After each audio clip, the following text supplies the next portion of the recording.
Hello നമസ്കാരം, എല്ലാവർക്കും സ്വാഗതം. അങ്ങനെ ആദിലയ്ക്ക് പിന്നാലെ നൂറയും കൂടി ബിഗ് ബോസ് സീസൺ 7 നിന്നും എവിക്റ്റ് ആയിരിക്കുകയാണ്. സത്യം പറഞ്ഞാൽ ആദ്യമായിട്ടായിരിക്കും ഒരു മിഡ് വീക്ക് എവിക്ഷനിൽ 2 പേർ ഒരേ ആഴ്ച തന്നെ പുറത്തു പോകുന്നത്.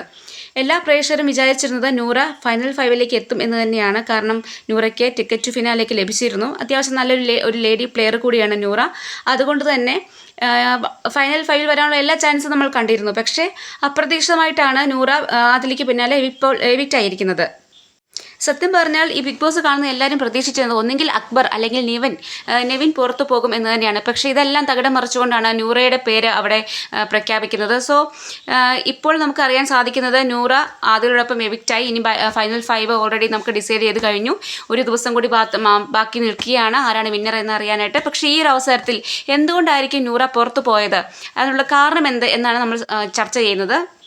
നൂറയെ ചതിച്ചത് വേറെ ആരും തന്നെയല്ല, ആദില തന്നെയാണ്. കാരണം നൂറ നന്നായിട്ട് കളിച്ചുകൊണ്ടിരിക്കുന്ന ഒരു കണ്ടസ്റ്റൻ്റ് ആയിരുന്നു. അപ്പോൾ ആദില പുറത്ത് പോകാൻ നേരത്തെ ഒരു ബോംബ് ഇട്ടിട്ടാണ് പോയത് അനുമോൾക്കെതിരെ.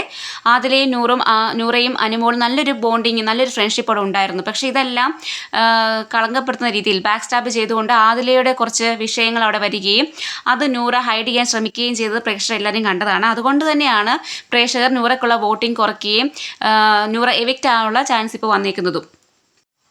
ഉറപ്പായും ആദിൽ അങ്ങനെ ചെയ്തില്ലായിരുന്നുവെങ്കിൽ ബിഗ് ബോസ് സീസൺ 7 ഒരു ഫൈനൽ 5ലേക്ക് നൂറ ഉറപ്പായിട്ടും എത്തേണ്ടതായിരുന്നു.